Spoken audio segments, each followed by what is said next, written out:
Just a handful of games left in the Season 14 regular season for the Simulation Football League, and still 2 spots left in the field of 10 as we work towards the playoffs. Welcome into the broadcast booth, everybody. Chris Curtis, Stephen Mullinex, the Tulsa Desperados travel to Charleston, South Carolina to take on the Predators. Stephen, how you doing, sir? Doing wonderful, and what a great end of the regular season this is going to be, with teams still in contention to make the playoffs. Tulsa desperately needing a win here against a really stingy Predators team here at home.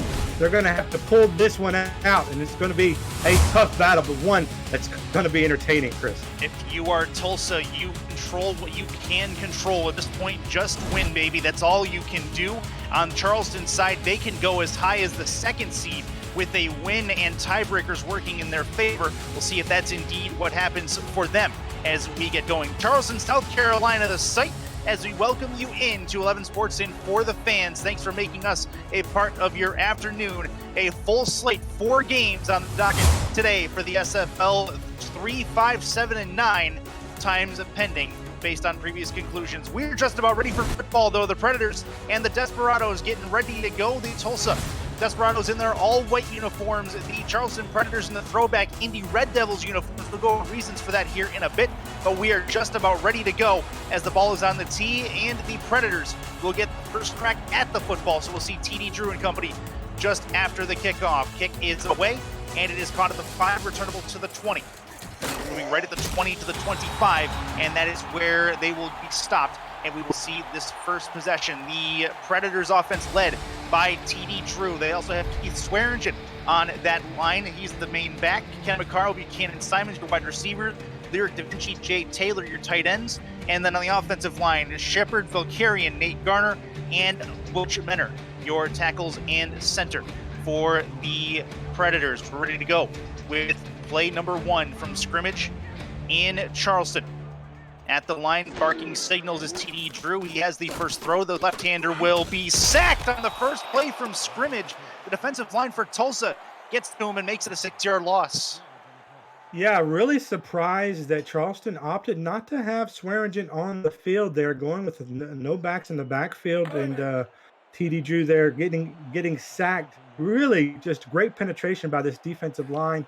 And you mentioned all the stars they have on that offensive line. Bit of a shocker there on the first play. Well, that was defensive end Chris Andrews who got up and made the hit. We'll get to the rest of the defense here in a second. This will be a throw on second down. He loses the football, and Tulsa pounces on it. The second play from scrimmage, a sack, and then a fumble recovery for Tulsa, and they're knocking on the door at the 9. Wow, talk about coming out and making a statement, CC. This defensive line has come to play. They know what's on the line here, the playoffs. And boy, what a game-changing play. Just 2 plays into this first series. And flip the script all of a sudden. Tulsa has a chance to get the first points on the board, and they do it in just 2 plays to force the turnover. Wow. Deacon Nickens on the field, Sansa Robinson to his right. Get the rest of the offense here in a bit. First and goal to the outside. Get it to Robinson. He's going to try to break a tackle, and he will go nowhere. It is 2nd and goal. The rest of the offense for Tulsa, Deacon Nickens, Sansa Robinson, as mentioned. Javier Vasquez, your fullback. Jacob McCall, Corey Jones, Mike Osai, your wide receivers. Cameron Curtis and Anthony Mosley, your tight ends for Tulsa. One of the big things in their offense last week, they really paid the price when they tried to force it to the outside to Mike Osai and Corey Jones. See if they try to adjust on that in this game. 2nd and goal. 3 in the backfield for Nickens. Handoff. Sansa Robinson through the middle. He's going to get taken down after a 2-yard gain. The defense for the Predators looks like this. Yogi Barr and Jeff Hollywood, the defensive ends. Joseph Sabolka and Jack Brown, your next 2, defensive tackle and outside linebacker. Brandon Haight, your inside linebacker. Johnny Bravo, Caledon Holly, your cornerbacks. Free safeties, Josh Reese, Zachary Bates, and your strong safety, Jack Hoffman. Predators with their backs against the wall here. Tulsa trying to get something done. Left corner of the end zone. That is picked off. Deacon Nickens has Johnny Bravo pick him off in the end zone. And don't look now, but 2 turnovers in 5 scrimmage plays in this game already. Yeah, it looks like the receiver, he just ran out of room and was trying to complete that in and out route there to go to the corner of the end zone, but just ran to that out of bounds marker and that just made Deacon Nickens and the receiver not being able to connect, and there you get your interception. Maybe we'll actually get to see the Tulsa defense here after this play. 1st and 10 from their own 20. Looking to throw. TD Drew to the outside. Has a chance there for Swearingen out of the flat. And it's a 9-yard gain. Tulsa's defense looks like this. Krantz Andrews, who already has the sack, and Berto DeMora, your defensive ends. Jaden Swift and KT Slayer, your defensive tackles. Linebackers DJ Majesty and Espen Rael. That is the cornerbacks, Nate Heslep and Sim Franco Jr., along with Rosca Santagria, and your free safety, Barry Barkley, with Charles Ball, the strong safety. Sim Franco Jr. had the interception last week on Matt Wilson, the lone interception for the Tulsa Desperados. That's going to be through the middle for Swearingen, and it's a 1st down and 10 from the 31. Chris, I don't know about you, but boy, it's been just a breakneck pace here in this game. Yeah. So much has happened so early. Man, it's just, I'm still trying to take it in at this start of this game, but it's just been so action-packed, really getting our money's worth here in the final week of the regular season. Absolutely. 2 to the left for TD Drew. 7 to the box defensively for Tulsa. Drew to throw. Deep left side. That ball is caught towards the sideline. 1st and 10 into Tulsa territory at the 43-yard line. Well, clearly, Charleston wants to attack this Tulsa defense through the air, and they have just given the green light here to TD Drew. Finds his receiver here on the corner route. Nice extension by the receiver to get up and meet that ball at the catch point, and a terrific play. And look, this first quarter's turning out to be an all-timer already.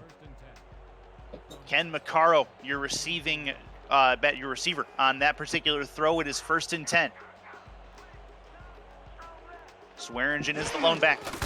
He'll get the handoff on 1st down, work through the tackles, get a couple of yards, and out to the 36-yard line. So I mentioned earlier that the Predators are running the throwback Indy Red Devils uniforms. There is a reason for that. This is in relation to a loss of one of their Conrad's best friends, Buchanan Simon's friend Zach, killed in an act of senseless violence around Christmas time last year, and Buchanan made the request, and they did it as an honor to his friend Zach. So huge, obviously, condolences and good memories to Zach's family. And that quote from Buchanan Simons about Zach: "He's always happy, and he was always smiling." And that's exactly the kind of guy he was. So huge thanks to Buchanan for working with us on bringing that to air, and the rest of the Charleston organization. 1st and 10 at the 29-yard line. Deep throw over the middle. That's going to be a catch out to the 10, and it's 1st and 10. They can still get a 1st down barely as they cross over the middle of the field. It is Buchanan Simons. Well, inside, outside, it looks like Charleston is just going at this Tulsa defense. And, you know, after that initial first series where they fumbled the ball on a sack and turned it over, their defense, as they've done all season, came up with a big turnover. And now the offense has come alive, marching down the field, now within 10 yards of the end zone. 1st and 10. They can get about the half-yard line for a 1st down. Chance for Drew. Looking towards the front of the end zone. Fumble on the play, and it's picked up by Tulsa again. 2 offensive possessions and 2 fumbles. This one happening on the 2-yard line in Tulsa territory. Oh my, that's not how they wanted to start. Nate Heslep picks it up. Yeah, and the question is going to be, did he have the ball long enough, make a football play? It is really close. I wouldn't be surprised if we'd see a challenge flag here and get a better look at it. See, no, that ball's out. That ball was on the ground, it looked like on that. Yeah. Clearly a fumble. The question is are they going to call it an incomplete pass or not? Yeah. Doesn't look like they're going to challenge. That's going to stand. Wow, 2 fumbles caused by this Tulsa defense, and we're not even barely 3 minutes into this game? Yeah, crazy amount of turnovers already. Tulsa working it over the middle of the field. That one is picked off as well. 4 turnovers in 4 drives, 2 fumbles. 2 fumbles for the Predators, 2 interceptions for the Desperados. That one caught over the middle, and that is Josh Reese. Well, this Predators defense, they're number one in the league against the pass, number two against the run. They show you why right there. Absolutely. Predators have the football next when we come back. Stay with us.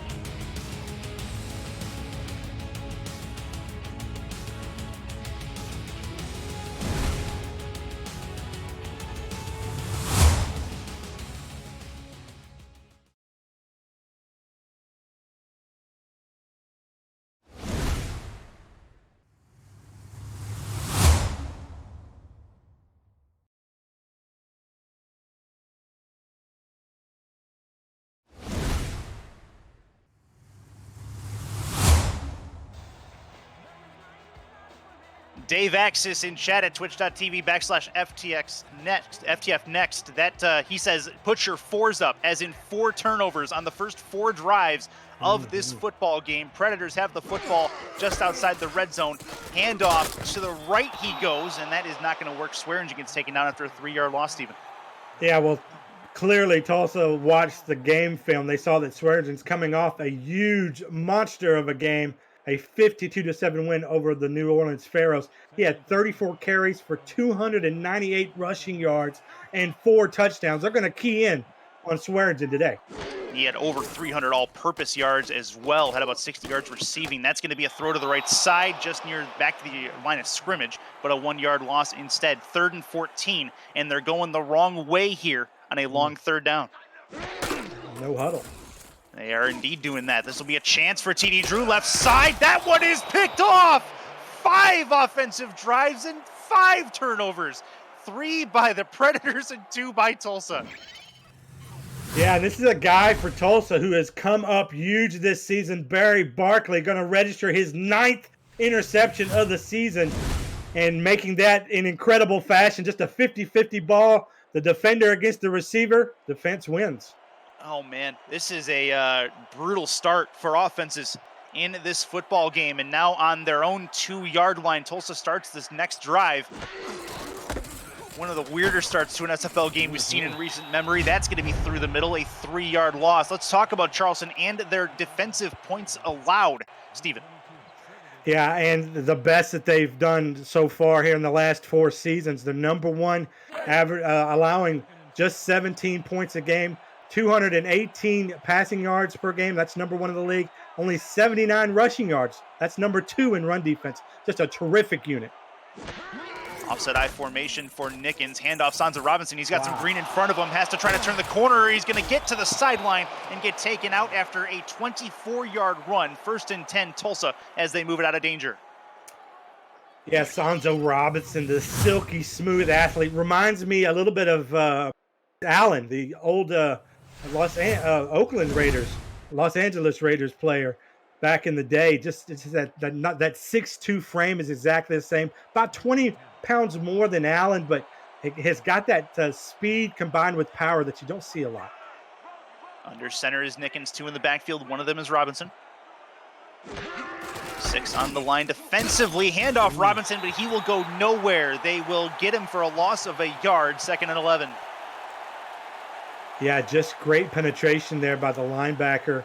Able to really diagnose that play right from snap and really fill the gap perfectly, causing that loss of yards. Offset I once more, 2 to the right, 1 to the left. Corey Jones, your man to the left of the quarterback. He's at the bottom of your screen. Has the football, Nickens to throw over the middle. That one is picked off as well. And wouldn't you know it, Nickens has 3 interceptions, and the Predators 2 fumbles and interception themselves. This is an insane start in the first quarter. One of these teams has to settle down. Yeah, and you know what? This has just been indicative of what Nickens has been doing all season. Came into this game leading the league with 37 interceptions. Now chalk that up to 40 in 12 games, man. Just that's the highest by far in his career. And let's put Drew back out on the field with really good field position to work with again. Yeah, we've Under seen that center before. he is. Yeah, exactly. Swearingen is the lone back. He'll get the football. That seems to be a safe play. He'll run in a circle, then go back to the line of scrimmage. It is 2nd and 10 after no gain on it at the 33. Yeah, clearly, whatever lane that he has seen Swearingen gets filled really quickly because that's the second time I've seen him commit to to an opening only to have to back out and lose yardage. So Tulsa just doing a great job of filling those gaps. That is an incredible number. 6 turnovers on 6 offensive possessions, 3 for each team. Handoff, Swearingen through the middle, has some room to go. He'll get 8, and it'll be 3rd and 2. Don't look now, they have a chance on a 3rd and manageable to get their first down. And you see the reason why, Charleston wants to get Swearingen involved in any way, shape, and form that they can. The guy is an absolute playmaker by every definition of the word. Handoff, Swearingen through the middle. He gets the first down, so that will work. 1st and 10 for the Predators as they get all the way to the 21-yard line, still outside the red zone. Yeah, this guy is an absolute bell cow running back. He's got the ability really to strap on that feed bag and eat for 4 quarters. And, surprised that they came out to start this game looking to pass the ball where really their bread and butter is with Swearingen. Defensive line moves left, linebackers move right for Tulsa. 1st and 10.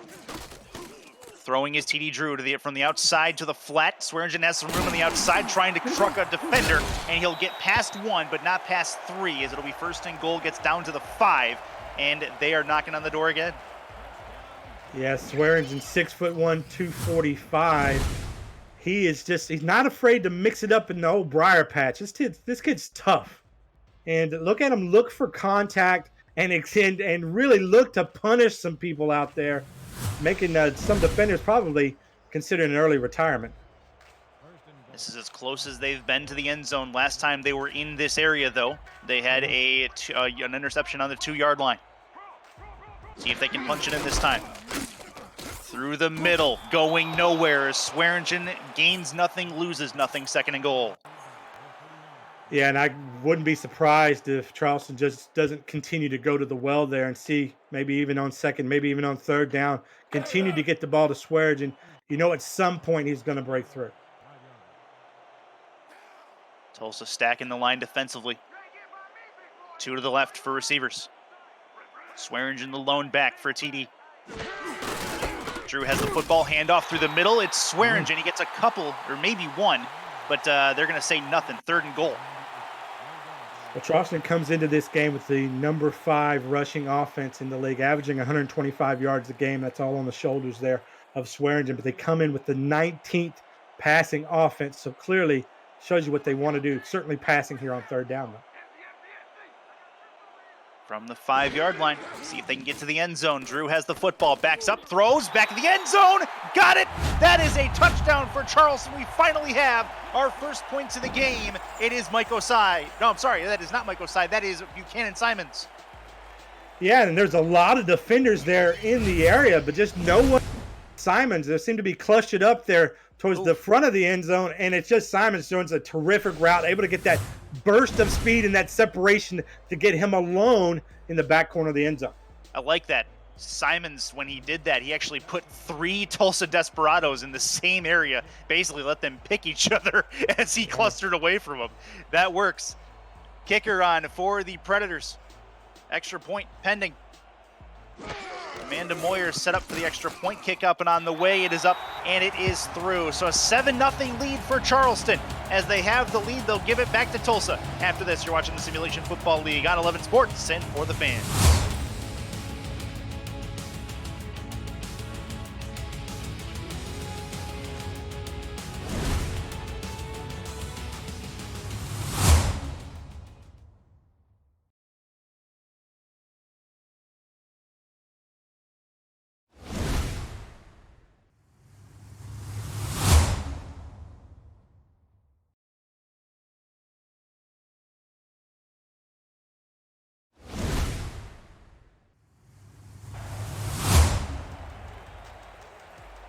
Back in Charleston, South Carolina, Chris Curtis, Stephen Mullix, and Cameron Irvine is the producer and commissioner of the league. He is the one hitting all the buttons, making this look good. Moyer ready for the kick as she is about to send it back to the Desperados.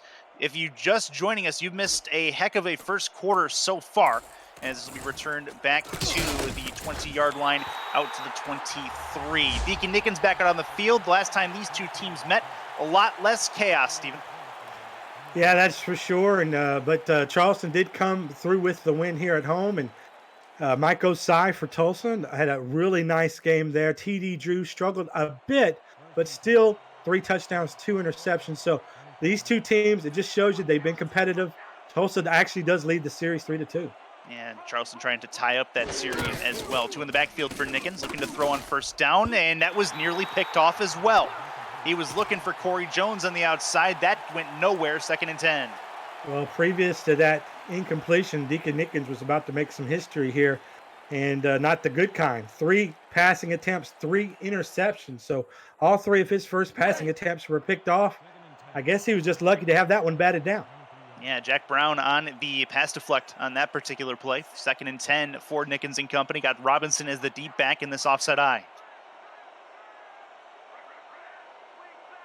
Their own 23-yard line. Handoff Robinson, plenty of room in the off tackle. Has to try to turn on the Jets, but he's going to get taken down by a linebacker. What a hit from behind to take him down, 3rd and 5. Yeah, I'm not sure if that looked to me like a defensive tackle. At least it had the shape of one. I couldn't quite get his number with that uniform, but a nice job by the defender just really to track down one of the speediest and quickest running backs here in the league. 3rd and manageable for Nickens. Looking to get the first down over the middle. That was nearly picked off as well. Nickens living by the arm and dying by the arm. 4th and 5, they will punt. Yeah, you just have a feeling that Nickens is really forcing things at this point, has known that he's thrown 3 interceptions, likely trying to make something happen and tried to squeeze it into a very tight window there, wasn't able to do so. Another Jack Brown pass deflect on that. You'd think he'd want to bring one of those in eventually, as if the team needs any more interceptions. 4th and 5, and the Predators will get the ball back. First punt of the game, unbelievably. As this kick is up and away, it'll go over the midfield line. Caught there at the 40, taken down at the 41-yard line. Let's bring out TD Drew and company again with a 7-0 lead and the ball. They'll try to make this a 2-possession game. Yeah, and they have more than that going their way, CC. They are undefeated at home. All of their losses took place on the road.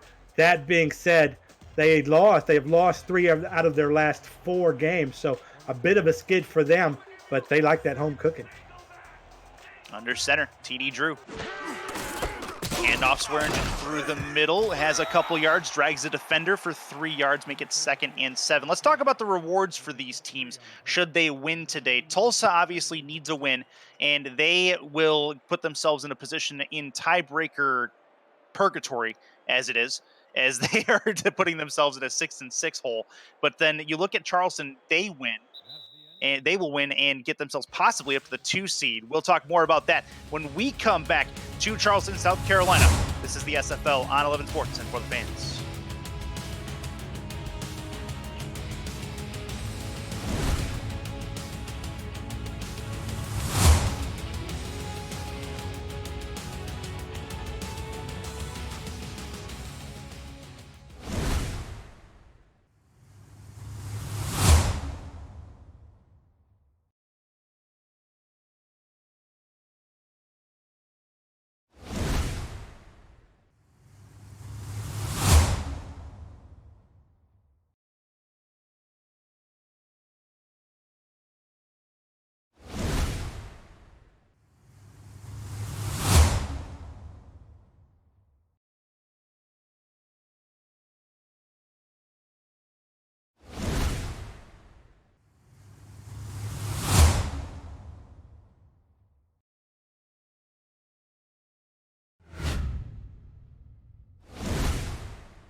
back into Charleston, South Carolina. 7-0 lead for the Predators over the Tulsa Desperados in this Week 12 regular season finale. As Chris Curtis and Stephen Molinex are with you, TD Drew under center on 2nd and 7. Handoff Swearingen, trucks through one, gets taken down after a 2-yard gain, 3rd and 5. Talking about Charleston, Stephen, they can end up anywhere between the 2 and the 8 seed, depending on what happens here today. That's a huge difference. Yeah, it just speaks to the parity in this league. All of these teams here have a chance. So many teams have a chance to make it into the playoffs, right down to the final week of the regular season. But you're right, that's a big swing. That's a home play. That's a home bye, and then a road playoff game. That's going to be out to the outside. A catch and a first down for the Predators out to the 37-yard line, and they're working the ball to the right side pretty successfully here. Well, very impressed by what TD Drew does here. He really delivers the ball in the face of pressure, takes the hit, but still is able to find his big tight end for the first down. And that's all about that composure in the pocket, and then let your players there, like that big tight end, Da Vinci, do the rest. Lyric Da Vinci, good tight end out of the passing game for the Predators. See what TD Drew can do now on the Tulsa side of the 50. 7 on the line for the Desperados. Swearingen is the lone back. He'll get the handoff and go absolutely nowhere. Defensive line gets to him, make it 2nd and 10.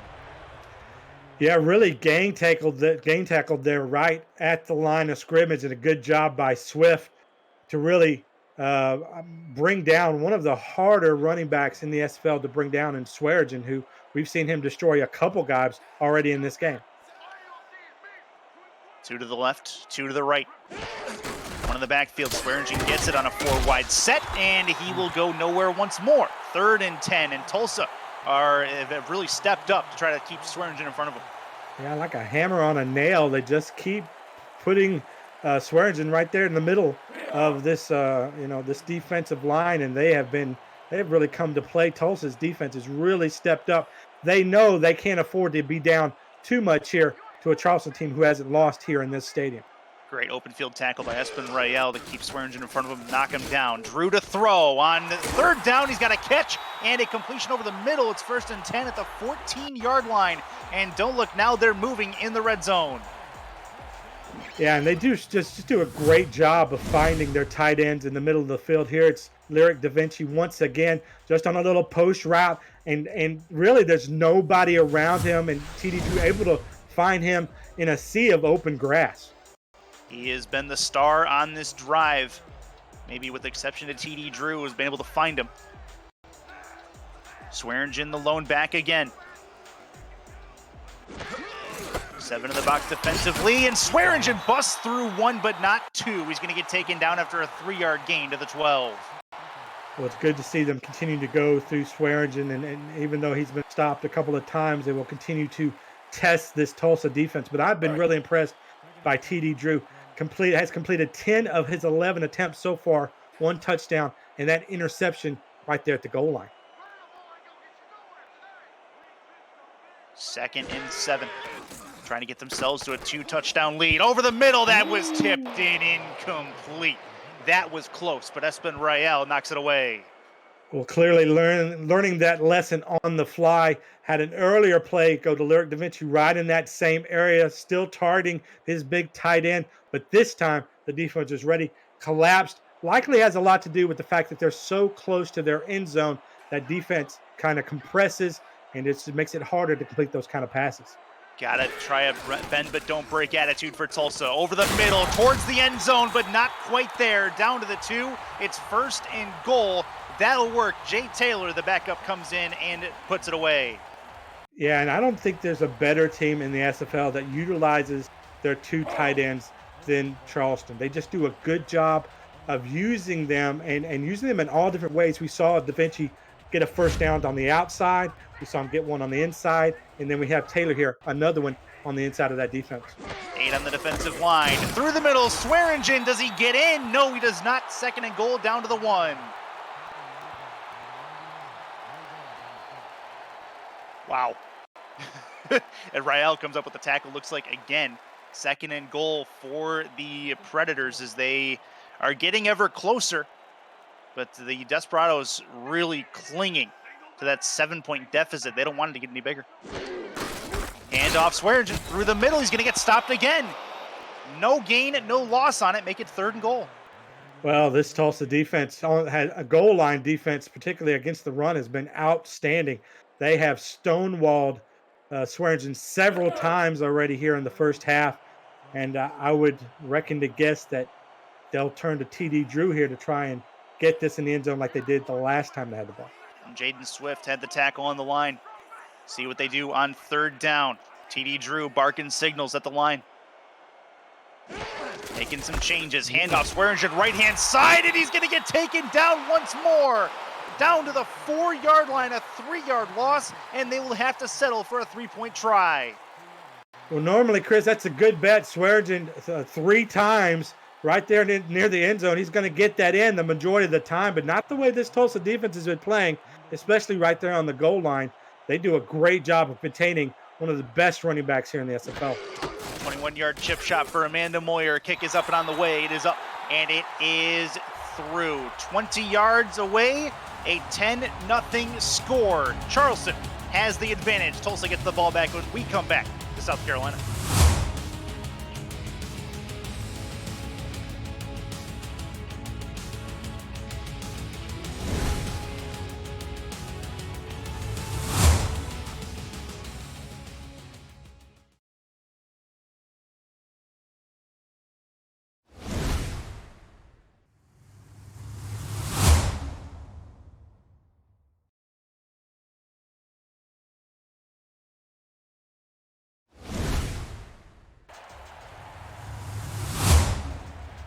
I see that as well.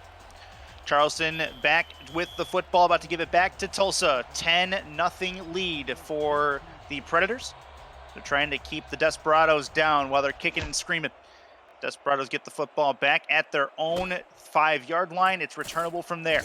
Out to the 20, the 25, out to the 25 exactly is where that's going to end. Let's talk about Mike Osai, who has had a very, very good game. 2nd highest average in the league for yards per reception, Stephen.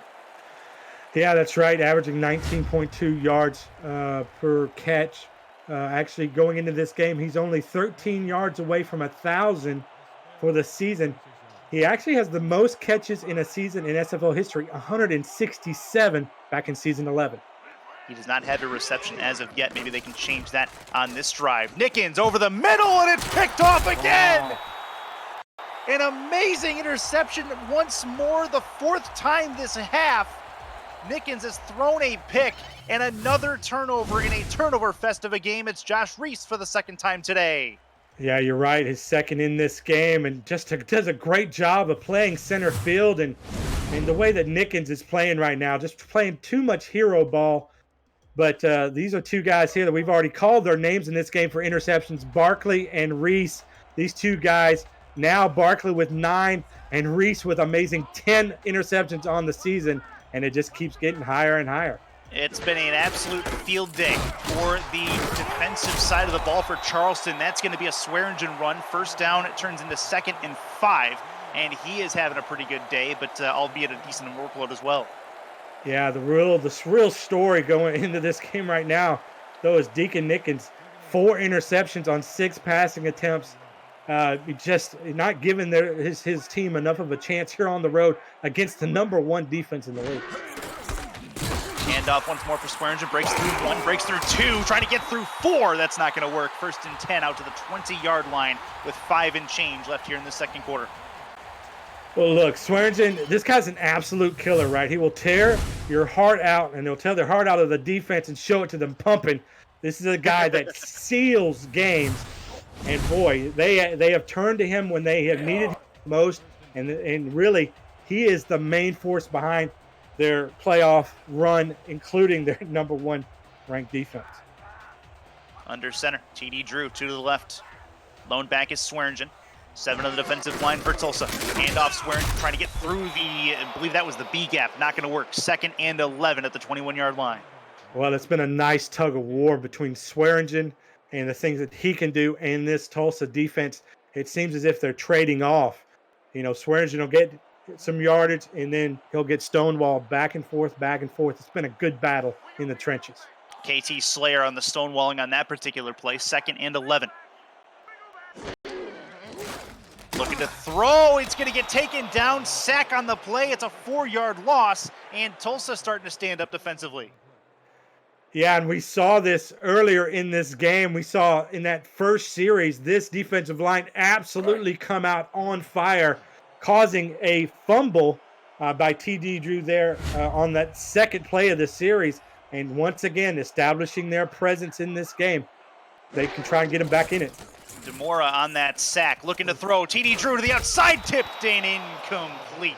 4th down. They are in field goal range. It'll be a long one from here, 42, but definitely doable. Well, this defensive line getting pressure on TD just enough to where he has to throw that ball a little bit shorter than he wanted to. Berto Demora has been absolutely destroying his side of that offensive line. Was the man responsible for the previous sack, getting pressure once again on Drew. Sim Franco Jr. on the pass deflect. He had an interception last week as well on Matt Wilson. This is going to be a kick for Amanda Moyer. 42 yards from the left hash.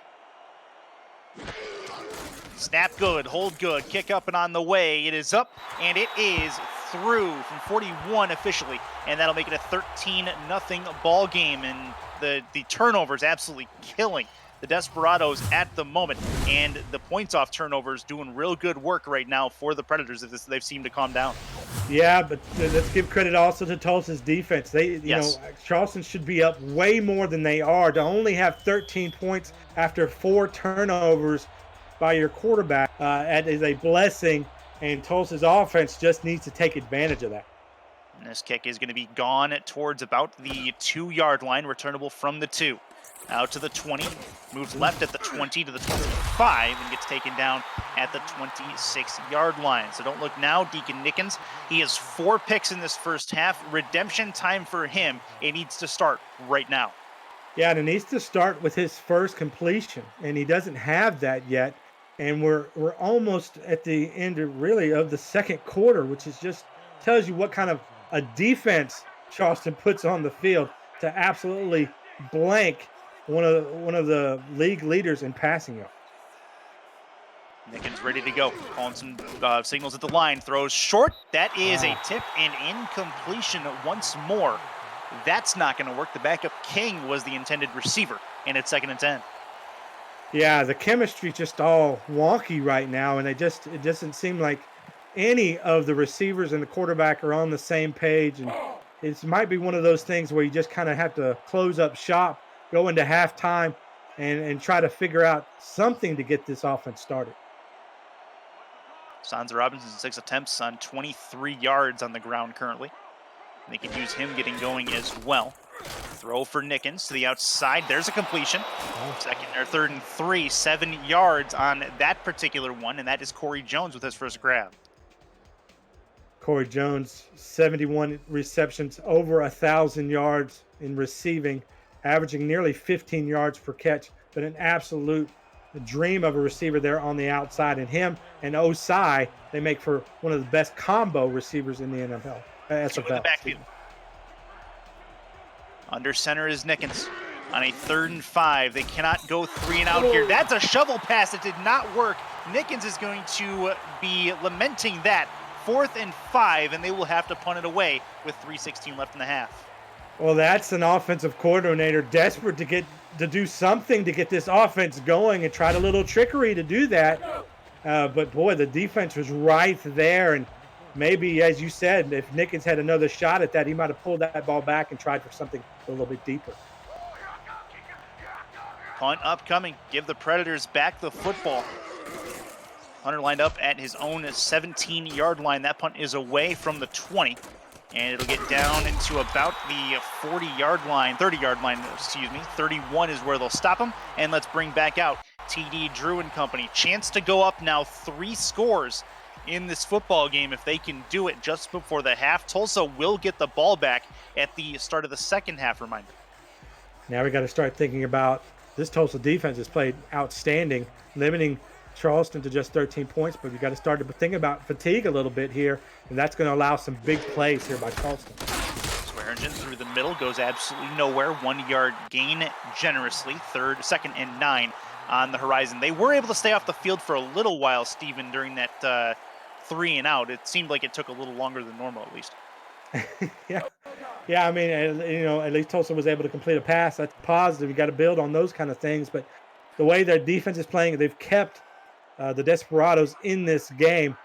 Probably pivotal here that they keep Charleston from scoring again. Yeah, they'd love a Jekyll and Hyde game at this point. Drew to the left, throw caught, and then it's going to be a first down and a couple more. 1st and 10 out to the 42-yard line. First down we've seen in a little while.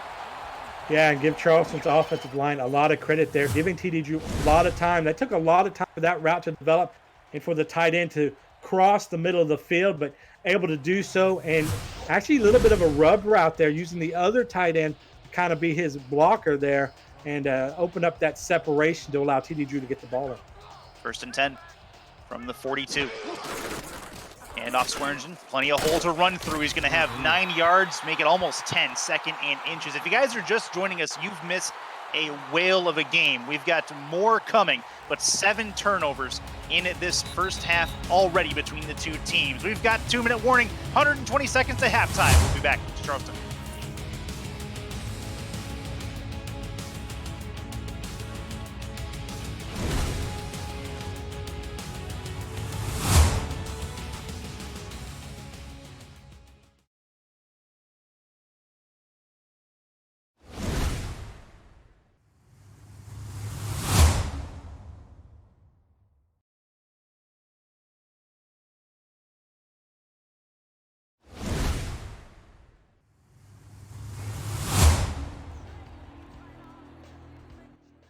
Back to it, 13-0 Charleston over Tulsa. Chris Curtis, Stephen Mullinex with you. Cameron Irvine, the producer and commissioner of the Simulation Football League, on the buttons for us. And we are back to it. Just past the midfield stripe into Tulsa territory is TD Drew. He's got Swearingen as the lone back. He'll look to do damage here, 2nd and inches. And Swearingen through the middle. Trucks through no one, but does get the yardage required out to the Tulsa 41-yard line. We've seen 2 fumbles and 5 interceptions, Stephen, through the first half of this game. Yeah, it's been a whirlwind of a game, and terrific for the viewers at home. For those teams and players that are watching, probably not so terrific. Some of those picks and the interceptions, a little frustrating, surely, especially for Tulsa when you've got everything on the line. 1st and 10 at the 41-yard line. Swearingen the lone back. He has the football and gets taken down behind the line. Decided to try to move laterally, and Berto DeMora did not let that happen. Yeah, DeMora did everything right on that play. He filled the gap where Swearingen wanted to go, and then he had the athleticism and the agility to stay with the running back and bring him down in the backfield. 2nd and 12. The 43-yard line. And off Swearingen again through the middle, has a couple, make it 3rd and 7. Timeout taken by the Predators. Visit sector6apparel.com for all league and team apparel, including hoodies, t-shirts, team jerseys, and more. Sector 6, the official apparel provider of the Simulation Football League. 3rd and somewhat manageable, Stephen. Yeah, and the Predators have been playing a little conservative on this series. Surely don't want to turn the ball over once again, but also they want to try and get some points on the board, even if it's just a field goal. Swearingen again, the lone back. They like the single back if they can do it. That's over the middle, tipped and incomplete. That was dangerous, but it nearly worked out for the Predators. DJ Majesty on the pass deflect. Yeah, Majesty, one of the best tacklers here in the SFL, averaging 11 tackles per game. That's one of the league leaders in that category, but there shows you that he's versatile. He can also be a great addition in coverage. So a nice job of tapping that ball away. And this is going to be a very long field goal attempt. This is a 56-yarder from the left hash for Amanda Moyer with 58 seconds left in this half. Kick is going to be on the way. It has some leg, but not enough. That's not going to work. Moyer not able to get the leg underneath it necessary to get it done. 1st and 10 for Tulsa with about 53 seconds to go. You know what, Chris? I think this speaks to Charleston's confidence in their defense. They're going to give Moyer a chance to get it in. Can't do it. They're going to give now Tulsa the ball with excellent field position, but based on the way they've played so far in this first half, there's no reason to think they'll be able to get into even field goal range from this great distance because of the way Charleston's defense has been playing. Counting on my fingers and toes, this I believe is the 5th time that Tulsa, we can say, has had decent field position, and that's going to be a sack right away. No huddle is what it comes to. 2nd and 16. Yeah, and holding the ball way too long in the pocket was Nicken. Offset I formation here, looks to throw, this time pump fake. Now throw, right side, crossing pattern, caught, and nothing more than that gonna happen. Good work to the back, or actually the tight end Anthony Mosley on his first catch. And it took Mosley a while to get open on those deep outs like that, running from where he's positioned on the offensive line. To actually have to get all the way out there, that means your offensive linemen are going to have to block for a longer amount of time than usual. I think that's what caused the sack previously. Nickens here, still in the face of all that pressure, able to deliver his best pass so far in the first half. Clock did stop at 34 seconds. It's 3rd and 1. Handoff through the middle. That's a first down. They'll go no huddle again. Clock continues to tick, tick, tick away with 27 to go. Under center is Nickens in the offset I once more. Has the football. 3-step drop. Give it out to Sansa Robinson. He's got some green in front of him. Tries to break a tackle. That's not going to work. And they will call a timeout. So don't go anywhere just yet. This has a chance to be a potential field goal attempt at the very least to get them back within 10, which I think would be huge for the momentum going into the second half. I totally agree. And the one thing you can't have is Deacon Nickens throw another interception here. You need to try and get these points on the board. They're right on the edge of field goal range. Just to need to nudge that 2 or 3 more yards to be sure. Nickens to throw to the outside. Has Robinson out there. He has a chance to turn up field. Did he get the first down? No. 3rd and inches, but he is shoved out of bounds, which will save their last timeout. Now they can afford to take a shot if they choose to. Yeah, I at this point, I'm not sure that they won't trot out the field goal unit and just go ahead and try to get these points. But to be safe, you've still got your 3rd down. It's only a couple of inches. Might try to take a shot, but let's see what they do. Now they're going to do the field goal. Yep, they're going to try it. Lonzie Champion out onto the field. It'll be a 50-yarder from this spot. That is on the left hash, right-footed kicker.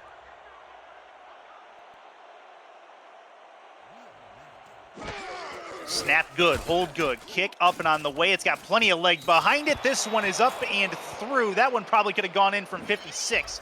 And Lonzie Champion gets the Desperados on the board. Well, if you're Charleston, you're going to be looking back at that decision to allow Moyer, their kicker, attempt a 56-yarder. You're going to look back at that as a momentum changer. If Tulsa's able to get back into this game, let's not forget they get the ball there at the end of halftime and start the 3rd quarter. So an opportunity for a 10-point swing for them if they can stonewall Charleston here. They do have a chance to do just that. This will be up and gone out to about 2 yards deep in the end zone. Attempted return out to the 20, right at the 15 to the 20, and taken down right at the 21-yard line. 4 seconds left on the clock. I would probably just hold this, give it to Swearingen, have him bust up the middle, and then take us to the locker room. But we'll see what the Predators have in store.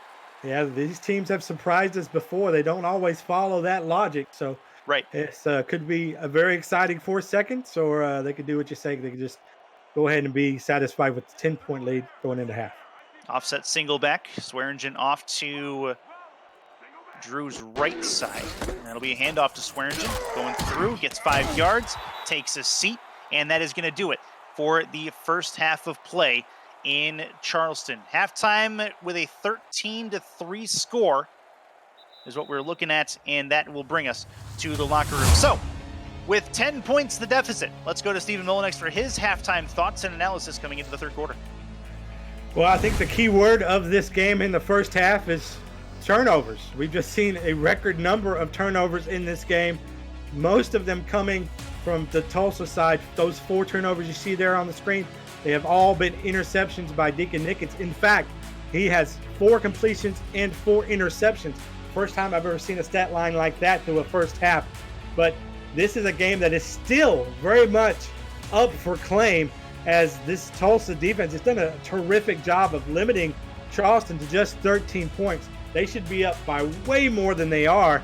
And the fact that we started to see some life out of Tulsa's offense, finally getting that field goal to bring it within 10. And the fact that they get the ball after halftime means that they get a chance to get back into this game despite those turnovers.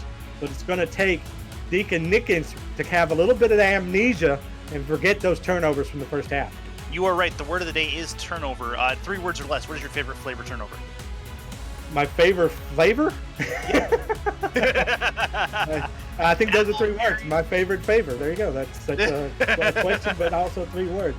I like it. I like it. All right, so going into stats for this 12 for 16 TD Drew is he has a touchdown and an interception. To his credit, Ken Maccaro has 26 receiving yards for the Predators. He is the leader as far as yardage. And then Buchanan Simons has the lone touchdown for the Predators with 24 receiving yards on 2 receptions. Lyric Da Vinci, your leading receiver on both teams, though. He's the tight end for Charleston. He has 4 receptions for 71 yards at the very moment. On the other side, Corey Jones and Anthony Mosley, your only 2 receivers from Deacon Nickens passes for the Desperados in that first half. Running the ball, 34 yards on 7 attempts for Sanzo Robinson. On the other side, 75 yards on 75 yards right now for Keith Swearingen as well. So we'll see what the second half has in store for us. The Desperados, well, for lack of a better term, they are desperately in need of points and something to go correct on offense for them. Their defense, it deserves a steak dinner if this is going to be how this is going to go. Well, clearly that side of the ball understands the situations that they're in. They're entering into Charleston's home stadium where they haven't lost yet this season to try and save their season. With the playoffs on the line, Tulsa has to win to have a chance to get into the postseason. And if they lose, they're out. So it's an all or nothing game for Tulsa. And now they need their offense to realize that. And that you take a look at the tiebreakers and the playoff picture there. Tulsa in the 11 hole right now. The Wildcats, who just clinched last night, were the 8th team to clinch. There's still 2 spots technically up for grabs, numbers 9 and 10 in the SFL playoff picture. As we get ready to go, Tulsa gets the ball. So we'll see if Deacon Nickens can come out as a new man out of the halftime locker room. He catches it about 10 yards deep in the end zone, and that is a 1st and 10 for them. Charles Ball on the touchback. So 1st and 10 for Deacon Nickens. More Sanzo Robinson. I would expect to see him out of the backfield. He's been a pretty decent threat when he has Green in front of him, but this Charleston defense has been smothering, to say the least. Yeah, and this is way too early to not have Sanzo Robinson in your game plan, and the game is Correct. Still relatively tight, so they're going to see plenty of Sanzo, but they've really got to get Deacon Nickens going. Sanzo gets the first handoff from the second half, and he will have a 2-yard gain, make it 2nd and 8 out to the 22. And Deacon Nickens there in that first half, 4 of 12, no touchdowns, 4 interceptions, just 29 yards passing. This Charleston defense has been outstanding as they've been all season and one to fear here in the league. Under center, Nickens, 2 to the left, 2 to the right. Looking to throw, 3-step drop, moves up in the pocket, throws on the run. That's a duck, and it was nearly intercepted. 3rd and 8. Jack Brown with another PD, his 3rd of this game, and that is a nice defensive effort from that man there. Yeah, Nickens has just not been able to get comfortable in the pocket as this Charleston pass rush has been really effective in this game. I think both defensive lines on both teams have really done well to impact this game and all those turnovers that we've seen. In the gun is Nickens. Plenty in coverage for the Predators. Pressure coming. He's going to get taken down. 3 and out. 4th and 14. Held onto the ball too long and unabated to the quarterback was the defender. That's a big hit. Yeah, and that was a safety blitz there by Oscar Steed. He just blitzed right off the line of scrimmage, and I'm not sure Nickens saw him until the very last second, and by that time it was too late. Much too late. Punter lined up on his own goal line at the moment. Going to kick it from about the 3. Kick is up and gone. This will give the Predators fantastic field position as this ball's caught at the 45, or 47, sorry, but he's taken down back to the 49. So 13-3, Charleston has the ball and fantastic field position as Simons has that punt return and bring back out onto the field, TD Drew. And bad news for Tulsa. Your defense once again has to step up to the call to try and limit what Charleston can do. But as you mentioned, some terrific field position given to them after that 3 and out as the Desperados offense just could not get it clicking coming out of halftime. Charleston crowd can feel it. They're this close to potentially putting themselves in a position for a number 2 seed. That's going to be a 7-yard run for Swearingen through the middle, make it 2nd and 3. We've seen Swearingen plenty times tonight stopped at the line of scrimmage, but we've equally saw this offensive line open up some great holes for Swearingen in there. Swearingen expected some contact at the line of scrimmage, even lowered his shoulder, but there was no one there because of the excellent blocking. Under center, TD Drew. Handoff Swearingen, busts through. Does he get the first? He does not. Short 1 yard, make it 3rd and 1. For those of you viewing for the first time, what are you watching? Simulation Football League is the first controllerless esport allowing you, the viewer, to participate in all the action on the field without a controller in your hands. Visit simulation.football for details on how to get started with a team and in the league. Plenty of people in this game actually from couch to field, as this one will be Swearingen up the middle for a first down, and a lot of them are also in the Twitch chat, twitch.tv/FTF next. It's where you're going to want to go to coordinate and communicate with other people in the league. You got players from this game, players from other games, owners of other teams, all in there, and a lot of really good personalities in the SFL community, and would love to have you be a part of it. 1st and 10 for the Predators from the Tulsa 40-yard line. They move into territory. Handoff once again for Swearingen, but this time he's taken down in the backfield for a 2-yard loss. Yeah, and that was Espen Real really diagnosed that play perfectly and knew exactly where the ball was going to go. Used his eyes to track it and really find his target like a homing missile. This becomes a big 2nd down for the Tulsa Desperados defensively. Got to try to limit their offensive advancement here. Throw to right side. That is incomplete. That'll be a dropped pass, which is not something you see very often. Buchanan Simon's not able to bring that one in. No, and that was a perfect pass there by TD Drew, leading him to the outside towards the out-of-bound marker. Plenty of room for him to make that catch. Just took his eye off the ball. Likely had something to do with the defender that was breathing down his neck. Defense can already feel the water on the sideline. They need a stop here on 3rd down. Keep them out of field goal range is the cry. Drew backs up, 7-step drop, looks to throw left side over the middle, and that's going to be pass deflect and incomplete. That is a great play by the Tulsa defense, and what a drive for them. Espen Rael gets up to make the play on the quarterback as well. Yeah, a couple great plays by Rael, but the thing about this pass is I'm not sure TD Drew wanted to throw it to that area. Two defenders back there, excellently covered, and he actually threw the ball a little bit farther than he needed to. Yeah. So probably lucky that wasn't picked off. They needed that in the worst way. Punt upcoming, as they're outside of field goal range. Would have been a 59-yarder from here. So obviously they'll give Tulsa the ball back. And if Charleston will hope they can pin them deep, as this punt is away. This will get out to about the 5-yard line, bounce at the 2 to the end zone, not able to stop them, and Tulsa will have the ball at their own 20-yard line as we leave you from here. 13-3, Predators have the lead, but Tulsa has the football in the 3rd quarter. We'll be back. Stay with us.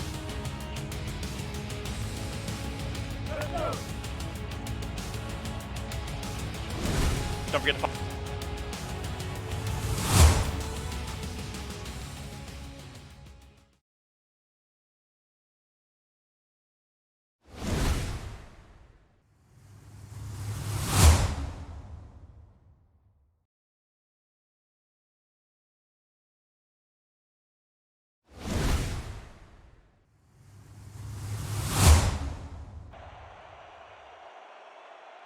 All right, back to it again, 13-3. Charleston with the advantage, but Nickens is in the gun on 1st down. Nickens to throw, thrown over the middle, tipped in, incomplete. Make it 2nd and 10. Still not a lot of completions on that board for Deacon Nickens. No, and he doesn't look very comfortable. Even on that particular play, you can see that he felt the pressure, maybe seeing ghost a little bit out there after having 4 interceptions already in this game. But he had a little shuffle in the pocket where he didn't even need to move, but that little bit of uncomfortability has been really hurting him. And it's a huge credit to the Charleston defense that has been making that happen. I formation. Handoff onto Robinson, gets a couple yards going forward. 3rd and somewhat manageable, 3rd and 7. At least opens up the playbook a little bit. Yeah, and let me tell you what, that interior of the defensive line there, led by Saboka, really got a great push and almost blew that play up behind the line of scrimmage because he was able to really push the center back into the play. And now we've got this 3rd and long once again. Nickens in the shotgun. 5 wide in that gun as well. He's going to have a 3-step drop, looks to throw, moves in the pocket, he gets rid of it, but he's going to get taken down behind the line of scrimmage.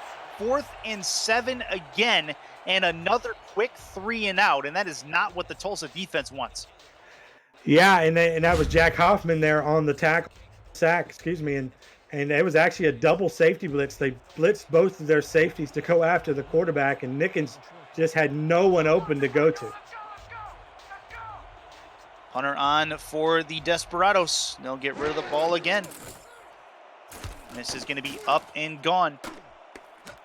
Past midfield, caught at the 45, not much further than that, as he will go as far as the 46. 1st and 10 for TD Drew and company. They've come back out on the field looking again at a 10-point lead. You would think with as many turnovers we've had in this game that the score would be way more lopsided and way more heavy than it is, but only 16 combined points between the two teams. Yeah, you're right, and I think it's because of the defensive effort on both sides. They have just really been able to limit the scoring here, but fatigue is going to come into play here. There's going to be a big play at some point in this game. It's just a matter of which team has that big play. Under center is Drew. 7-step drop, looks to throw, pump fake, now throws right. Got a catch out towards the 1st down marker, make it 2nd and 1 on the quick little crossing pattern. That will work, and it'll get them a 2nd and manageable. It's the tight end.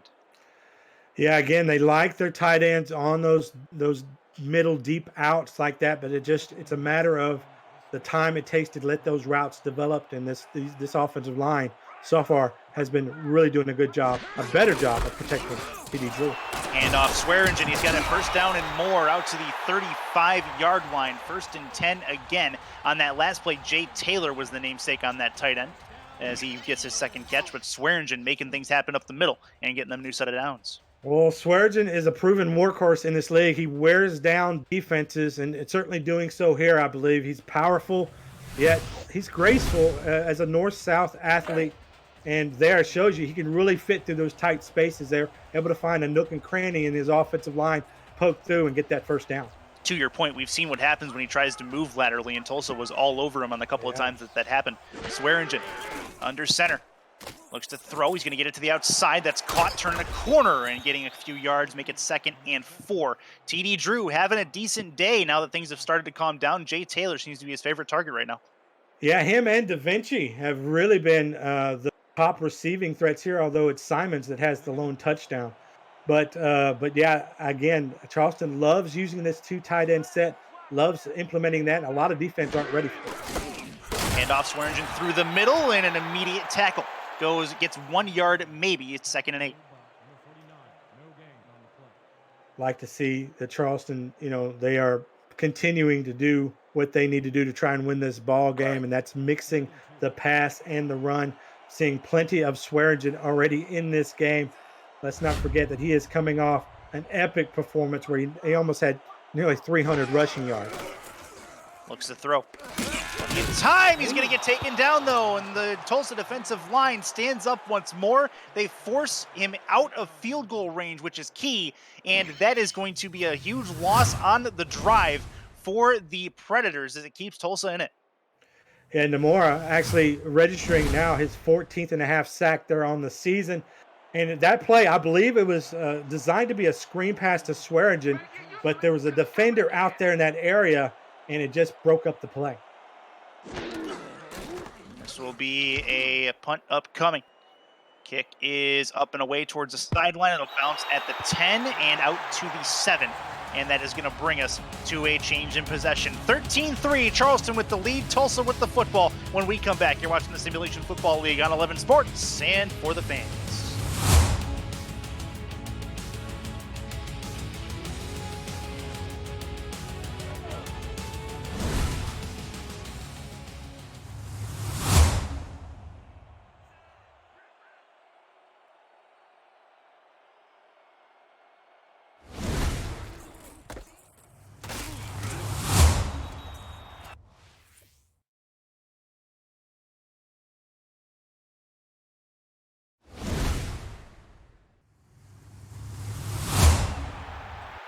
And back in Charleston, Sanzo Robinson has moved the ball to the 7-yard line in Tulsa territory, as this is going to at least get them away from the shadow of their own end zone. It is 2nd and 10, Stephen. A 10-point deficit, and we have an offset eye for the Desperados. Dickens, handoff Robinson, right side. He's going to get taken down after a couple more yards. 3rd and 9. So don't look now, but they're in the danger of going 3 and out immediately after their defense stands up yet again. Yeah, and this is very dangerous territory for Nickens if he decides to throw the ball here, which I'm not sure that they're going to in the shadow of their own goalpost like this, but if they do, you can't have a turnover this close to your end zone. Looking to throw over the middle, it's caught, and that's a 1st down and one they absolutely required. That's a crazy, crazy play, and Mike Osai comes up with the grab. Yeah, and this is just great play design. They actually run Osai behind another receiver's route, and he just finds a nice cushion in the coverage and was absolutely wide open for that slant. He is very close as well. If that might have put him over the 1,000-yard mark for the season. Nickens to the outside. Caught by Robinson. Not much to that one. Make it 2nd and 1. Amazingly, that 3rd down conversion that they just had was only their 2nd in this game. They're now 2 for 8 in that category, so they would love to improve on that as they try to get back in this game. Yeah, if you're a Predators fan, you got to love seeing that. You know, your defense playing at its highest form going into the postseason only means good things for your team. Under center. Nickens, handoff. Robinson tries to move laterally, and he's going to get taken down. A couple of Predators on the hunt, bring him down, and make it a 3rd and long. Yeah, and those are the kind of plays we're used to seeing Swearigan have when he goes to the outside. And I actually think that Sanzo wanted to go in between the tackles, but had to try to bust it outside when his lane closed up quickly. 3 to the left, 1 to the right for Nickens on a 3rd and 9. Trying to go 3 for 9 on 3rd down. He's going to get taken down instead, and it'll be a punting situation for the Desperados, and at least their defense was able to get a little bit of a rest this time. Yeah, Sabolka absolutely gets penetration, really just sideswipes the offensive lineman there, and he wasn't the only one there hitting the quarterback, so Nickens had precious little time to look for anybody open, much less get a ball thrown. Minute 40 left in this 3rd quarter of play. This 3rd quarter's moved pretty quick, all told. Punt upcoming for Tulsa. Kick is up and gone. That'll get us back towards midfield. Caught at the 45, returned to midfield stripe exactly. 1st and 10 for the Predators when we come back to Charleston, South Carolina.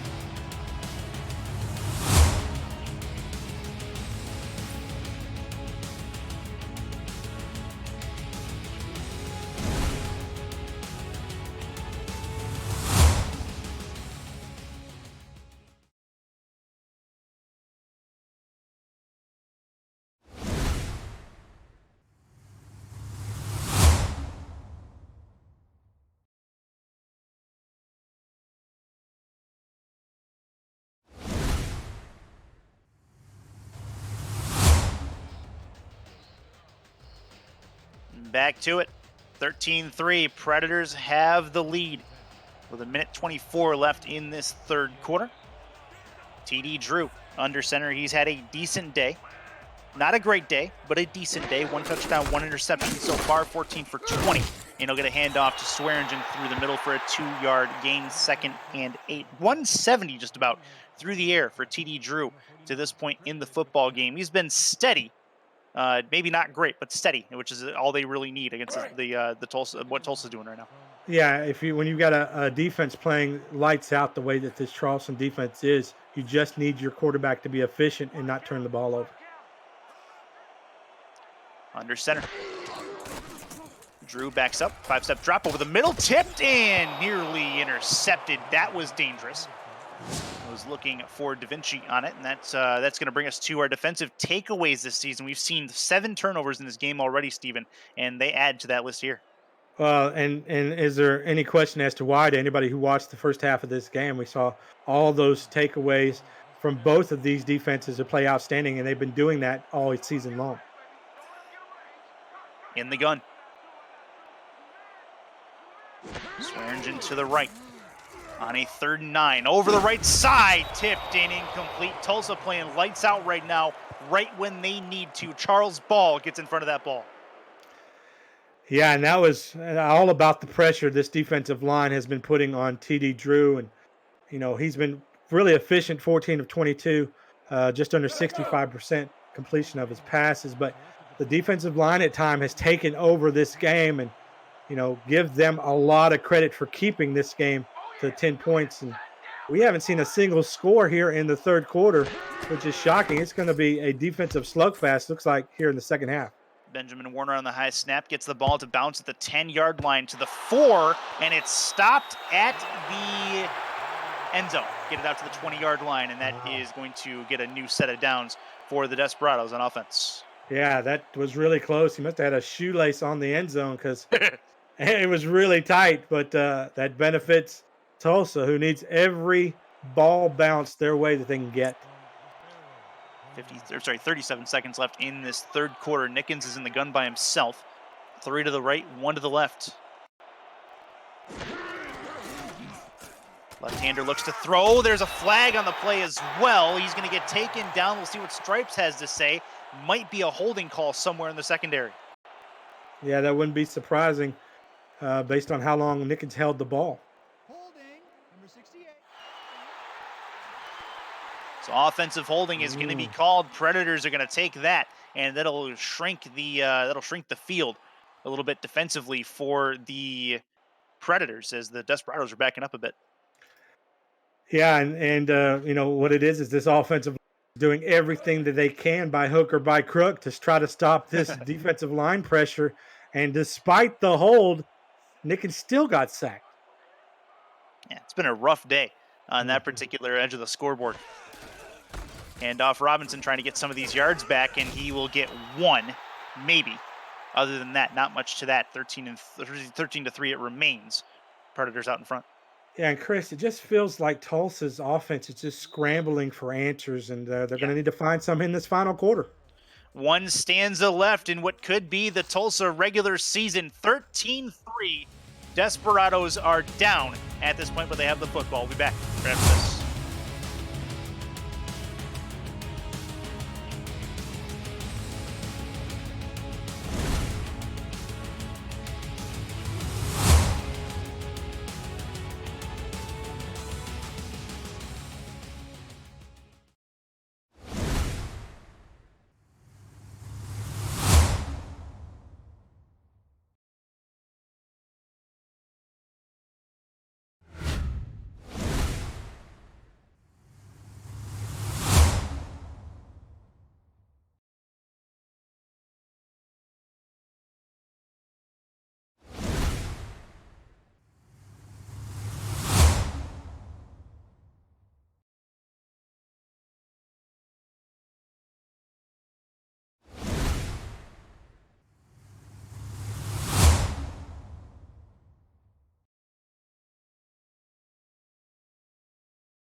Back to it. 2nd and 18 in a 10-point game. Desperados have the football as they're now moving left to right on your screen.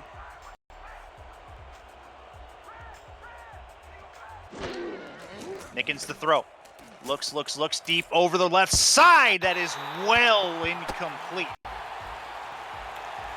Yeah, you know what? This has just been indicative of what's been happening here to this passing offense. The passes are either too short or in their case too long, and there's just been that lack of chemistry between the receiver core and the quarterback. And you know, it's terrible to see that it rearing its ugly head still here in the fourth quarter. But their defense, Tulsa's defense, has kept them in the ball game. But I will say this, at least he showed he can throw it deep. That'll give the Oh, he can do secondary that. an opportunity to respect that a little bit. Maybe it'll Yeah. open up the middle a little bit. Nickens to throw short, got to turn it upfield, and not much to it, but it's at least something. And it's a 3 and out real quick, but at least the quarter break gave them a little bit of a break, as that one was a chance for Jacob McCall to touch the ball for the first time. Yeah, and it's just more of the same of what we saw in the third quarter, a scoreless third quarter. It's just been a constant back and forth tug of war between these two terrific defenses who are, as we mentioned, giving a terrific lights out performance tonight.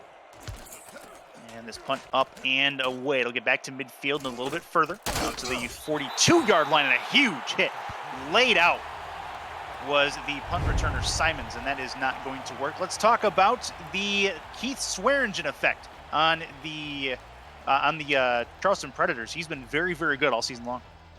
Yeah, you're absolutely right about that. You know, coming into this game, the fifth most rushing yards in the league with 1,379, and a guy that they count on here to really get their offense going in Charleston. He's really the engine of this offense. He's been decent, no doubt about that, especially in this game. This will be a pass to the outside. Got Swearingen with a stiff arm as well, a nasty one at that. It's a 3-yard gain, not much, but it was fun to watch.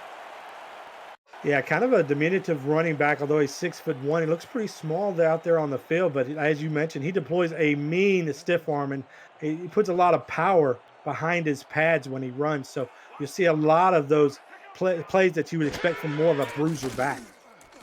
Throw over the middle. That is caught, found the seam, and that is an absolute seed over the middle of the field. 1st and 10 to the 35 of Tulsa, and there's not a pass you're going to see that's better than that one. TD Drew threw that one through a mouse hole. Take a look at this. Wow. The arm strength to lace it into that tight window. Boy, they don't get much tighter than that.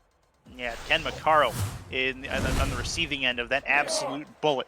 1st and 10 for the Predators, trying to wrap up a possible 8-win regular season. Up 2 scores at the moment. Looks to throw. Deep right side, going for the end zone. He's got it. That's a touchdown. What a throw. Predators are out in front, 3 scores. Well, we told you there's going to be a big play that's made in this game, and TD Drew just made it with that rocket pass. You know, with that kind of arm, there isn't a level on the field that he can't reach, but we've seen a lot of those shorter passes and those little middle outs to tight ends. But here, able to find Simons in the corner of the end zone. Terrific play, and boy, does not a good sign here for Charleston. And on a day that is so emotional for Buchanan Simons, to be able to catch 2 touchdowns, including one like that, has to be absolutely massive for him on a personal level. Congrats to you, Buchanan Simons. It's going to be a 20-3 game as long as this has no issues, and there are no issues to be found. A 20-3 deficit now for Tulsa here in the fourth quarter. Yeah, and that connection that we've seen today between Drew and Simons, just really, he's that ideal throw it up and let him cook kind of candidate. You just kind of, and Drew's really trusted him to be his security blanket in this game. Kick up and on the way from Moyer, and this one will go back into Tulsa territory. Caught on the 2-yard line, returnable from there. Out to the 20. Charles Ball right at the 20 and gets taken down at the 22-yard line. So Deacon Nickens, it's put up or shut up time. Got to get something done here very, very quickly. If you are the Desperados, you're looking at the end of your regular season if things don't reverse. You're right, and this sets up really good for Charleston. If I'm their defense, I'm pinning their ears back. I'm blitzing Nickens into trying to make him make another mistake. I formation for Nickens. 2 to the right, 1 to the left, handoff. A little bit of a counter play on the eye, and that is going to go absolutely nowhere. It is 2nd and 8. You can be involved with the conversation on twitch.tv/FTF next as well. Some shout outs going on. Sergio75, what's up, Curtis? What's up, Tom? Prodigy Punk, Pseudo Nakai, D-Day 54. Mastermind 450, which, if I'm not mistaken, actually is Buchanan Simons. So plenty of players, plenty of coaches, owners in that chat that you can interact with right now at twitch.tv/FTF next. That's going to be a run for Robinson. Not sure why they're still running it at this point, as it creates a 3rd and long situation. Yeah, showing incredible patience, maybe a little bit too much patience with not feeling the heat as of yet. But as that clock continues to go down, they're certainly going to need to rely on Nickens more and more. Just haven't really given up or thrown the white flag on their running game yet. 5 wide scenario for Nickens. Looking to throw over the middle, crossing pattern, nearly intercepted again, and they get their hands on it. Nickens is going to have to find the biggest cover he can find leaving this building, I think. Yeah, I tell you what, this has just not been a good day for Deacon Nickens, and that just particularly in that 5 wide set, as they're going to go ahead and elect to punt here and hope their defense can once again get them the ball. Well, and it's not as much a detriment to Nickens as it is a credit to this defense. Charleston has been all over Deacon Nickens from the onset of this game. Deacon Nickens, a very capable quarterback, and has shown it in the past, but he is just being overwhelmed by everyone in red sweaters right now. Returned out to the 39-yard line, and that will give Charleston back the football. Trying to wrap up an 8-win regular season are the Predators. We'll see if they can finish it off after this. Stay with us.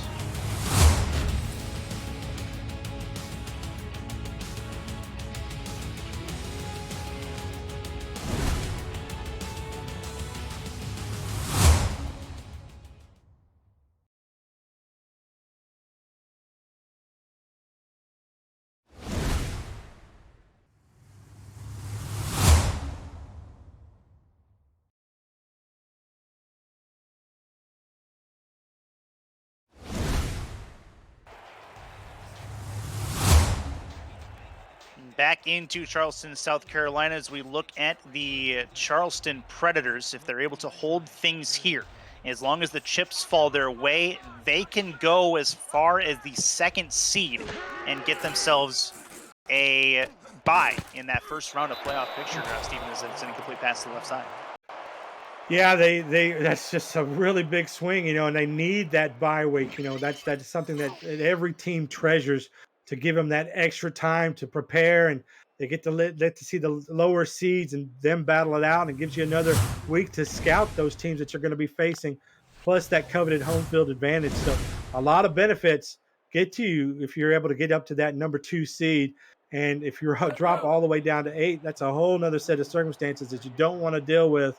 And I really believe Charleston here on this drive can likely seal their fate doing so.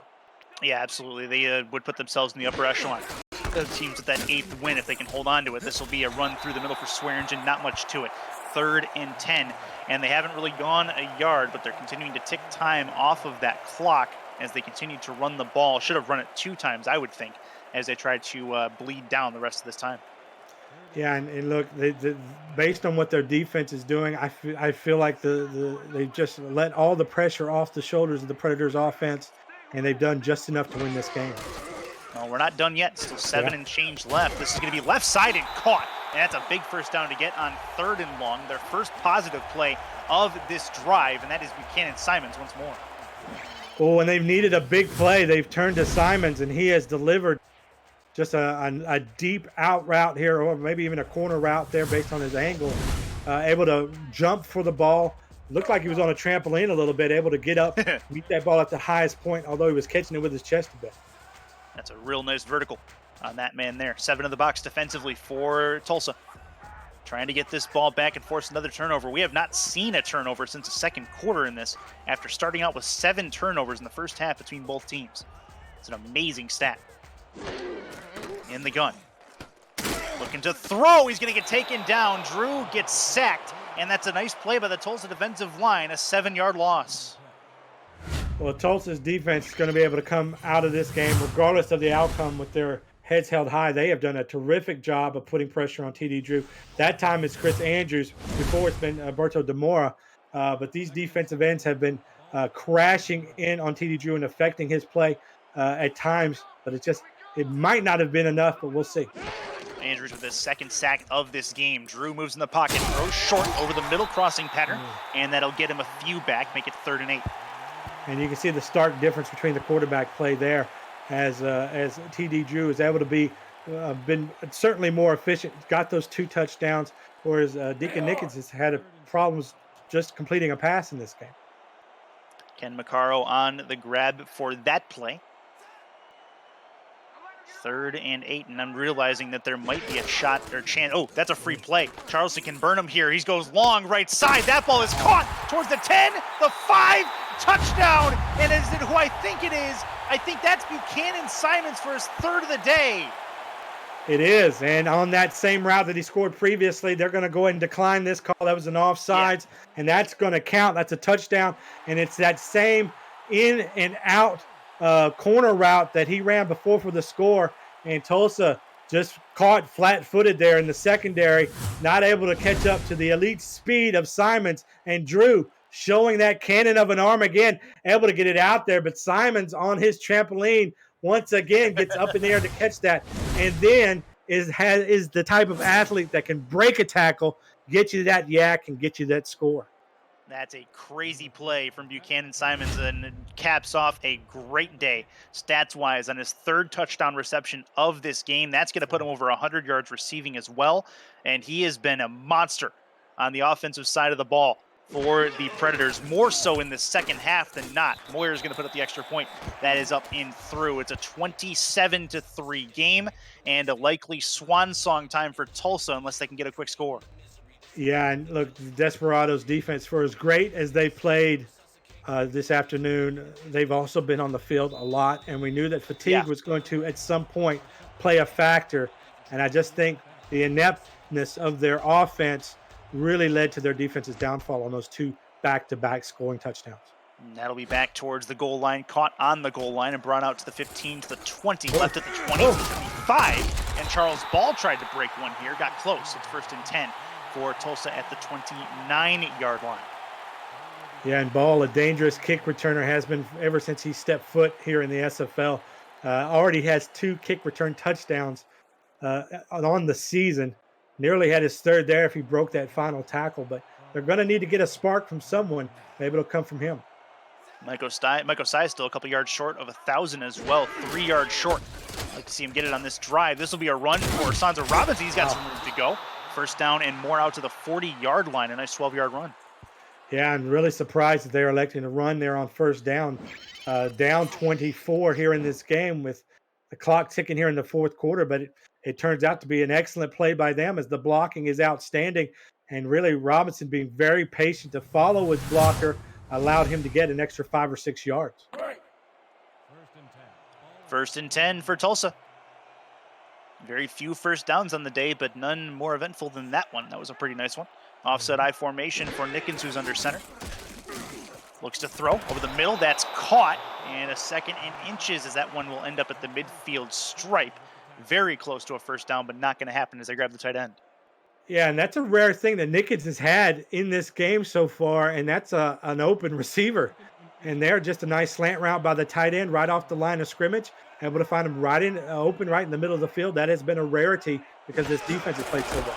Anthony Mosley on that catch, his 2nd of the day, and that's going to be forward enough for the 1st down from Sansa Robinson. 1st and 10 to the 49-yard line as they go with the offset I.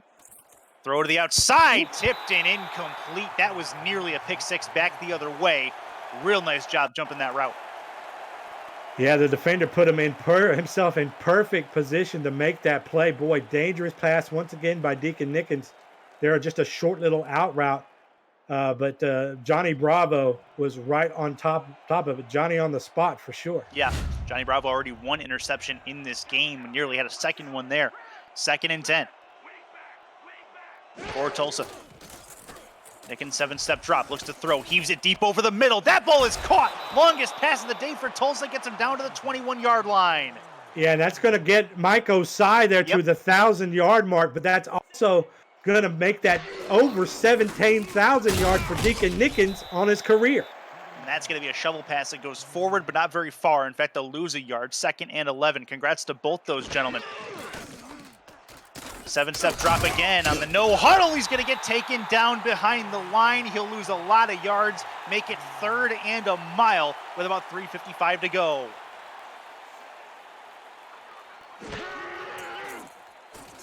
Nickens to throw on 3rd and 18. Moves up, moves in the pocket, evades one. He's got to get rid of this football. He does finally, and throws it about 10 yards right of the right sideline. So 4th and 18.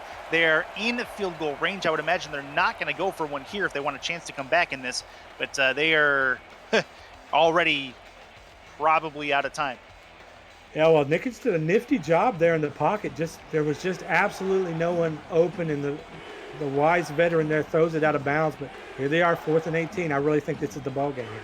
This very well could be. 3 to the left, 1 to the right. Nickens to throw. Needs 18 yards for the first down. That's going to be well short, and that's going to be a change in possession for the Predators as they get the ball back. And Josh Reese, the free safety with the open field tackle, puts this game likely on ice. Yeah, and just the wrong play got dialed up there. That's an all slants play out of the gun straight formation. 3 wide receivers to one side, another wide receiver to the left with a tight end. And they all crash towards the middle of the field. When you need to get 18 yards, that's not the play to do it. So before we get too far towards the end of the game here, Steven, I'm going to put the thought in your head. I'm going to ask you who you think your player of the game is. Yeah, let me brew on that one just a little bit. Because, certainly, you know what, the name is, you know, it's actually easier than say as Swearingen with a nice little nifty move there in the middle of the line. But it's got to be Buchanan Simons. I mean, not only are they dedicating the game to a friend that he lost tragically with their red uniforms, but to have 3 touchdown catches in that same game, Yep. I don't know how you don't give it to him. Yeah, it's going to be hard not to give it to him. The other possible people could be somebody like a Josh Reese with 2 interceptions in this game. That you could definitely go that way. You could definitely consider going Swearingen's way, although he's been more of the steady back, not a lot of flashy plays for him, and not a lot of big chunk plays. So maybe not going that way. But also T. Drew could be an option going that way as well.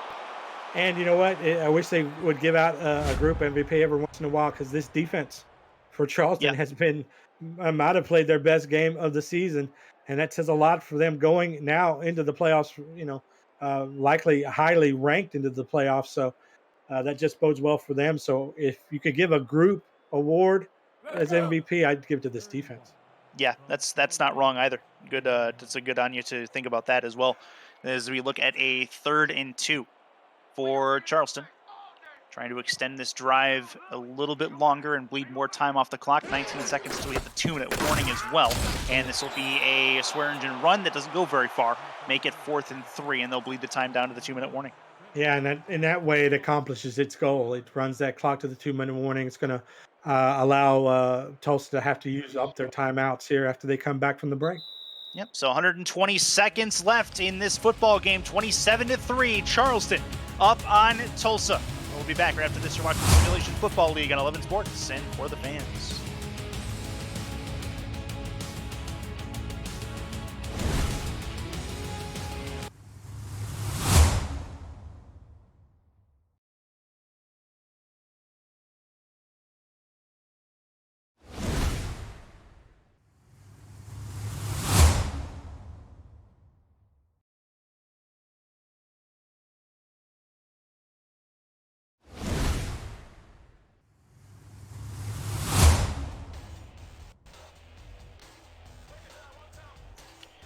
Back in Charleston, South Carolina, likely going to be likely a victory formation from here on in. Punt for Charleston as they're going to give it back to Tulsa. Tulsa going to try to do what they can to try to pad some stats as we go into, well, this is the first of 4 today, as we have 3 more games that are going to likely paint a much clearer playoff picture when things are done. Charles Ball with a couple of spin moves, and he's going to get taken down at the 47-yard line. We get done here, and then we immediately head to Raleigh the Carolina Skyhawks and the St. Louis Gladiators set to do battle. Skyhawks, I believe, are out of it at this point, pretty close to it Yes. anyway. St. Louis is still very much in the thick of things where they are at, so they need a win in the worst way. Arizona, Queen City, and Atlanta, Las Vegas to follow those games as well. 5, 7, and 9, your time slots on 11 Sports and for the fans. And is there a particular game as Nickens will throw this to the outside and out of bounds he will go? Is there a particular game you're looking forward to for the rest of today? Yeah, not in particularly. Just the games that have the playoff implications. Obviously, teams like Vegas, teams like St. Louis, they need a win. Like Tulsa came into this game needing this win to Yep. have even a chance to make it into the playoffs. We've got a number of teams that are still vying for 2 spots. So even if you win some of these games, it doesn't guarantee that you're into the postseason. The chips have to fall just right, and how those chips fall is the most interesting thing. Crossing pattern and a first down for the Tulsa Desperados. And let's talk a little bit about the Desperados here as we reflect on what has been a landmark season for them. Yes, they were a little short of their playoff aspirations as there was going to be a sack there. But as a team, very, very good strides put forward. Deacon Nickens, one of the league leaders in passing yardage. You have Sanzo Robinson, who's been solid out of the backfield all season long. They were able to get some local media exposure with their News on 6 exploits and the highlight packages that have been put up. Hi guys, how you doing? And it's been really a landmark season for them, and looking forward to seeing what they can do in the new season, season 15.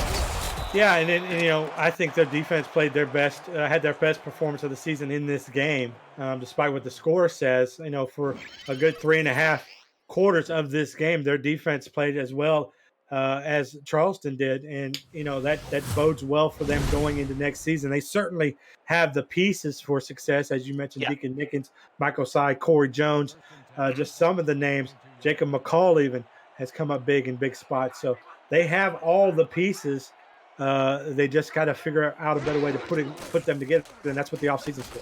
Corey Jones and Mike Osai, a pair of 1,000-yard receivers as well. So that's nothing to shake a stick at on that side of the ball either, as you take a look at Hoffman making a play 2nd and 10. But yeah, looking forward, a lot of bright spots for this Tulsa Desperados. You mentioned the defense, and they are very, very stout on that side of the football, and would love to see them improve as a unit and possibly make some heads turn next season.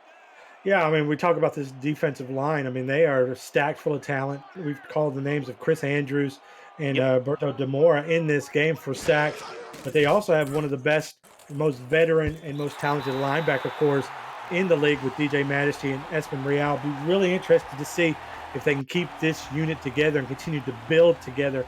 That's always a challenge at the front office. You've got, really active free agency in this league. Which is exciting for us as broadcasters because we love to see new names with new teams. But there's also something to be said about consistency in this league and continue to build and progress your players and under a consistent coaching staff and front office. And, if Tulsa can do that, they certainly, as we've said, they've got the pieces to do something special. And that's a pass deflect over the middle. It'll bring us to 4th down. Tight end.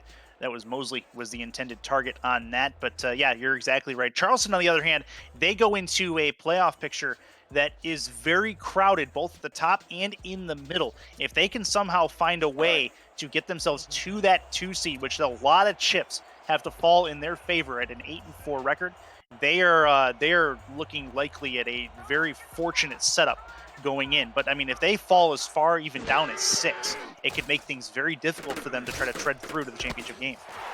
Oh, and another interception thrown by Nickens. This will be at the 2-yard line. A one-handed grab as well, as that one will seal it for sure with 46 seconds to go. It's Boyer. Yeah, this is just the defender there reading the eyes of the quarterback, staying with the receiver step for step, and making actually a better play on the ball than the receiver did. Yeah, one-handed grab. That was nasty as well, especially for a backup. 1st and 10. And they do bring in the backups for the Charleston Predators as they'll work to get this going forward. Handoff, no further, and a timeout called by Tulsa. But continue your conversation on the Charleston Predators and their playoff picture. Yeah, I mean, their defense obviously is going to be at the forefront of anyone that's watching this game. This Charleston defense, I wouldn't want to try to game plan against them. They were just unbelievable in how they shut down Deacon Neekins, as we mentioned, one of the passing leaders here in this league. And I think that's going to be their calling card coming into the season, so into the postseason, as they are going to have two of their best performances. We mentioned in Week 11, 52-7 win over New Orleans, and now they've got this big win here over Tulsa. So they've got two back-to-back stellar performances.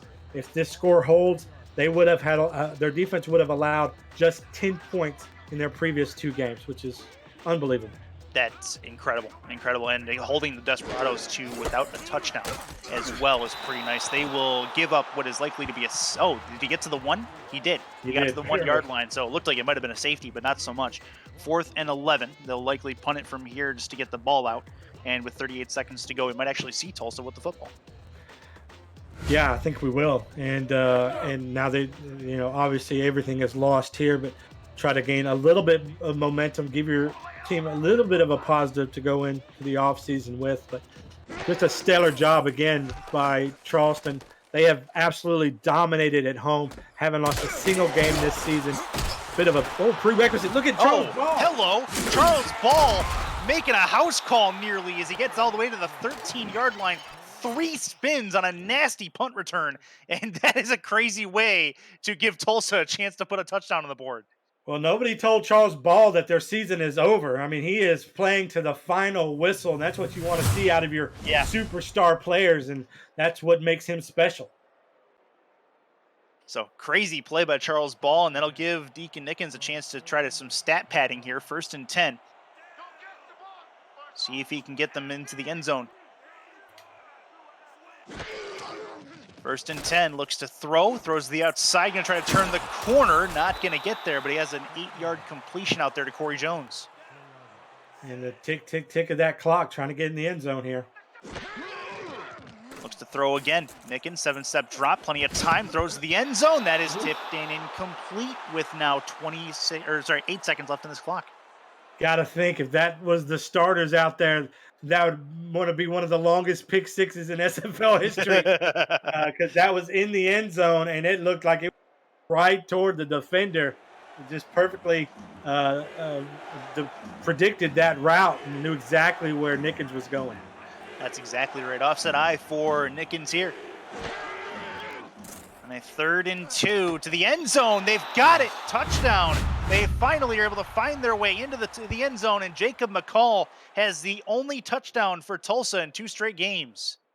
Well, that's a nice haul there for the rookie McCall, able to end their season there on a positive note. And this is a guy, as the 3rd wide receiver here in Tulsa, has had some really good stats entering in this game. 30 receptions, 365 yards, and 3 touchdowns. Just notched his 4th. So a good rookie season for McCall. We'll be looking for special things from the sophomore next season. That'll work. So Lonzie Champion going to try to add on the extra point, make it a little more respectable to a 27-10 mark. And snap is good, hold good, kick up and on the way. It is up and it is through. So 27-10, Charleston going to receive one more kickoff. And I'll tell you what, wouldn't it be something? I believe it is Buchanan Simons returning kicks. If I'm right, I'm going to check that. Oh, they're going to onside it. So. Oh, okay. Well, it's not going to matter now. So onside kick attempt coming. As this kick will bounce, it'll go to the 10 yards. It'll be recovered by Charleston, and that is going to bring us down to 3 seconds on the clock. Victory formation once, and then we will be done here. Reminder that we are headed, after we are done here, to Raleigh. Carolina Skyhawks set to do battle with the St. Louis Gladiators. That game is up next. Eric Vincent and Cade Stevens waiting for us to finish up in the Charleston area. So here we go. Last play of this game. And we're waiting on the victory formation to take hold. It does, and that will run out the clock. Stephen Mullinex, the game is over, 27-10. The Predators take the Desperados down and move in to the playoff picture. Let's have your post-game thoughts and analysis. Well, I think this game was defined as turnovers in the first half and really no turnovers much in the second half. I mean, it was just a tale of two different halves. Yeah. Just breakneck pace that we started with.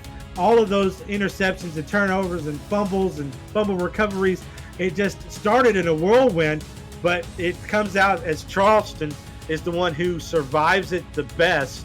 And despite Tulsa's defensive effort that really kept them in this game for the majority of the contest, it was just too much Charleston.